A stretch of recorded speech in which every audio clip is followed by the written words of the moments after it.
China wants sissy idols and effeminate men scrubbed from the entertainment industry.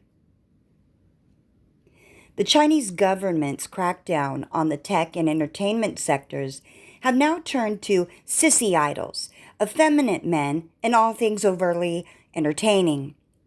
The measures were sketched out in an 8-point plan on Thursday by the National Radio and Television Administration.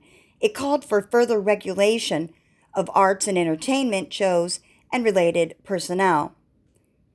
Announcing the measures, the Communist Party of China's propaganda department accused some of the entertainment industry of bad influence on the young and of severely polluting the social atmosphere. One of the eight sections to one.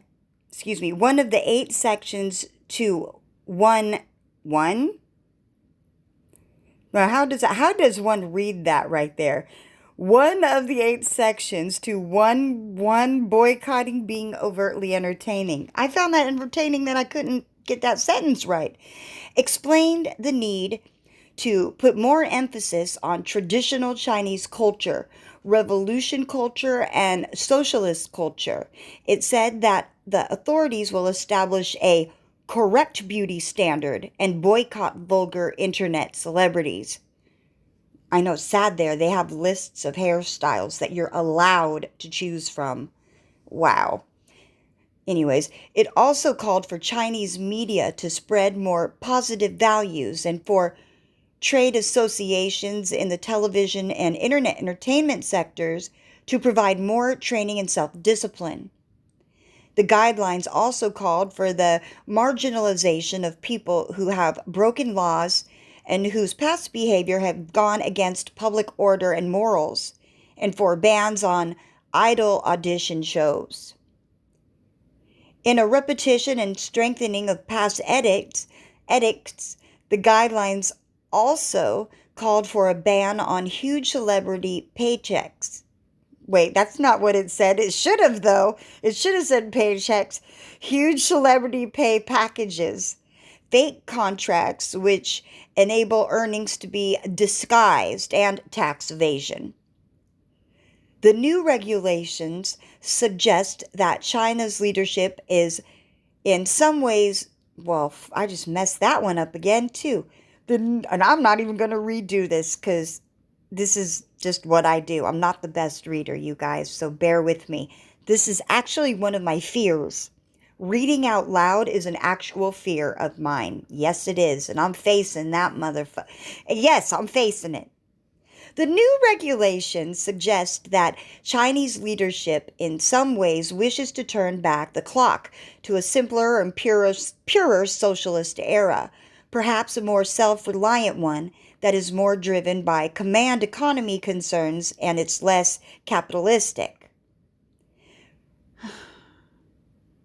The president called for a national rejuvenation with tighter Communist Party controls of businesses, education, culture, and religion.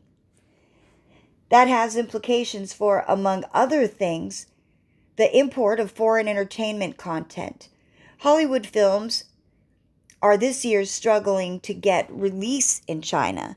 And after a more than 3-year ban, restrictions on Korean entertainment productions has been seen to ease. But commentators now suggest that easing may go no further. China's LGBTQ community may also feel deeply uneasy. While homosexuality is no longer classified as a mental illness in China, and was decriminalized in 1997, some sex relations remain mostly taboo. Gay entertainment content has remained in a gray zone, and foreign films with gay themes such as Call Me By Your Name and Bohemian Rhapsody have been heavily censored or removed from screens. Earlier this year, the dominant messaging app, this one right here, Wex in WeChat, erased all past content of the accounts from the campus LGBTQ groups of China's top universities. Chinese authorities have had a long tradition of punishing high-profile figures in the entertainment industry, with temporary bans being handed out to figures, including this person and actor, that one right there, Tang. Just like Tang, I can't read. Tang it, gosh dang it. Authorities have chosen to make examples of other celebrities for their drug habits. Yeah, I could see that, J.C. Chan. Or use of prostitutes. Wang, stop wanging the wang so the prostitutes can't do their thing. In 2018, the country's leading actress, Fan Bingbing, disappeared for more than 2 months before reappearing, contrite and ready to pay a fine of over $100 million for her tax and contractual indiscretions. Well, damn. The last couple of years additionally have seen a change of administrator for film and TV sector, which has led to a growing emphasis on socialist values and loyalty to the Communist Party. This has caused the production slates of private sector studios to be increasingly taken over by patriotic content. Since late 2020, there have been a regulatory squeeze on China's tech companies. These are now considered to have grown too big and too fast, and to have taken up such an important place in people's daily lives that they threaten the power of the party.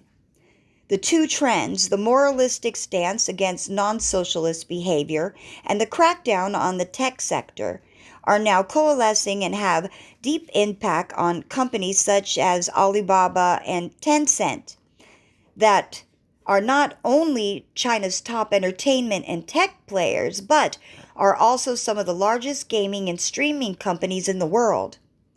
Only last week, regulators in another department, the Cyberspace Administration of China, called for an end to chaotic celebrity culture, which also seeking a technological resolution to fandom.